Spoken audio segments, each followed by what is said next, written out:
بسم الله الرحمن الرحيم اللهم صل على محمد وعلى آل محمد كما صليت على إبراهيم وعلى آل إبراهيم إنك حميد مجيد اللهم بارك على محمد وعلى آل محمد كما باركت على إبراهيم وعلى آل إبراهيم إنك حميد مجيد ربي يسر ولا تؤسر وتمم بالخير وبك نستعين يا فتاح يا فتاح يا فتاح رب اشرح لي صدری ویسر لی امری واحلل عقدۃ من لسانی یفقہوا قولی۔ آج جو ہم نے پڑھنا ہے وہ معارف الحدیث کی پیج نمبر 368 حدیث نمبر 256 ہے۔ انشاءاللہ آج ہمارا کتاب الاخلاق مکمل ہو جائے گا۔ اس کے بعد جو ہم نے سبق شروع کرنا ہے وہ انتہائی اہم ہے، آپ تمام طالبات کے لیے بھی، اور اس کے علاوہ بھی اگر کوئی جڑیں گی اس موضوع کو پڑھنے کے حوالے سے تو وہ بہت اہم ہے، جیسی آج کل سچویشن ہے اس کے لیے، جس کا نام ہے کتاب الفتن، فتنوں کے متعلق جو آقا کی پیشن گوئیاں ہیں وہ ہم انشاءاللہ ان معارف الحدیث کی کتاب میں پڑھیں گے۔ ابھی بہرحال کتاب الاخلاق کو آج مکمل کرتے ہیں۔ حدیث نمبر ہے 256 عن ابی ہریرہ رضی اللہ تعالی عنہ۔ حضرت ابو ہریرہ رضی اللہ تعالی عنہ سے روایت ہے، قال فرماتے ہیں، قال رسول اللہ صلی اللہ علیہ وسلم، فرمایا حضور صلی اللہ علیہ وسلم نے کہ قال اللہ تعالی کہ اللہ نے فرمایا، یعنی حدیث قدسی ہے۔ حضور نے خبر دی کہ اللہ نے فرمایا انا اغن الشرکاء من عن الشرک، کہ میں شرکت سے سب سے زیادہ بے نیاز ہوں۔ یعنی جس طرح اور شرکت پہ راضی ہو جاتے ہیں اور اپنے ساتھ کسی کو شرکت منظور کر لیتے ہیں، اسی طرح میں راضی نہیں ہوتا، کسی کی ادنا شرکت گوارا نہیں کر سکتا، ہر قسم کی شرکت سے بالکل بے نیاز اور سخت بیزار ہوں۔ فمن عمل عملا، بس جو شخص کوئی عمل کرے، اشرک فیہ معی غیری، اور اس میں میرے علاوہ کسی اور کو بھی شریک کر لے کہ وہ راضی ہو جائے، فلاں راضی ہو جائے، فلاں کے لیے اللہ کے علاوہ دوسروں کو شریک کرے، ترکتہ، میں اس کو بھی چھوڑ دیتا ہوں، شرکہ، اس کی شرکت کو بھی چھوڑ دیتا ہوں۔ اس موضوع پہ روایت، یہ ایک دوسری روایت میں یہ بھی ہے کہ آقا نے فرمایا، اللہ نے فرمایا فَأَنَا مِنْهُ بَرِيءٌ هُوَ لِلَّذِي عَمِلَهُ، کہ میں اس سے بیزار اور بے تعلق ہوں، اور وہ عمل صرف اس دوسرے کے لیے ہے جس کے لیے اس نے کیا، وہ عمل للذی، اس کے لیے ہے، عاملہ، جس کے لیے اس نے عمل کیا، یعنی جس کو میرے ساتھ شریک کیا، جس کو میرے ساتھ خدا کا درجہ دیا، جس کو میرے علاوہ راضی کرنے کی کوشش کی، تو وہ اس کو ہی راضی کرے، میں اس سے بے نیاز ہوں، بیزار ہوں، بری ہوں۔ اللہ تعالیٰ ہم سب کو شرک سے محفوظ فرمائے۔ عن ابی سعید بن ابی فضالہ، حضرت ابو سعید بن ابی فضالہ سے روایت ہے، وہ رسول اللہ صلی اللہ علیہ وسلم سے روایت کرتے ہیں، قال آقا نے فرمایا اذا جمع اللہ الناس یوم القیامہ، کہ جب اللہ تعالیٰ قیامت کے دن لوگوں کو جمع کریں گے، قیامت کا دن ایسا، لیومن ایسا دن، لا ریب فیہ، جس میں کوئی شک نہیں، نادا منادن، تو ایک ندا دینے والا ندا دے گا کہ من کانا اشرک فی عمل، جس نے شرکت کی یا شریک کیا اپنے عمل میں، للہ، اللہ کے علاوہ، احدن، کسی اور کو، یا اللہ کے ساتھ کسی اور کو، فلیطلب ثوابہ من عند غیر اللہ، تو وہ اپنے اس عمل کا ثواب اللہ کے علاوہ اس دوسرے سے ہی مانگے، کیونکہ فإن اللہ اغنى الشرکاء عن الشرک، کیونکہ اللہ تعالیٰ سب شرکاء سے زیادہ بے نیاز ہے۔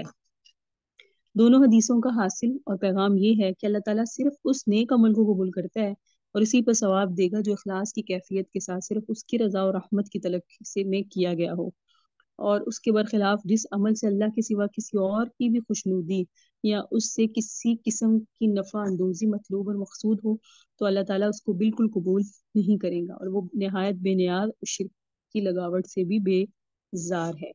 یہ انجام تو ان اعمال کا ہے جو اللہ کے لیے کیے جائیں، لیکن نیت میں پورا خلوص نہ ہو، بلکہ کسی طور پر اللہ کے سوا کسی اور کی بھی لگاوٹ ہو، لیکن جو نیک عمل محض ریاکارانہ طور پر کیے جائیں، جن سے صرف نام و نمود، دکھلاوا اور شہرت لوگوں سے خراج عقیدت وصول کرنا ہی مقصود ہو، تو صرف یہ کہ مردود قرار دے کر ان عمل کرنے والوں کے منہ پر مار دیے جائیں گے، بلکہ یہ ریاکار اپنے ہی اعمال کی وجہ سے جہنم میں ڈالے جائیں گے۔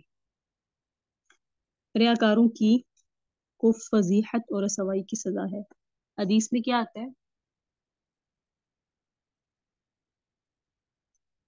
حدیث میں منسوب ہے حضرت جندب رضی اللہ تعالیٰ عنہ سے، قال فرماتے ہیں، قال النبی صلی اللہ علیہ وسلم، اللہ کے حبیب صلی اللہ علیہ وسلم نے فرمایا، من سمع، جو شخص کوئی عمل کرے، سمع، اور سمع شہرت کی نیت سے کرے،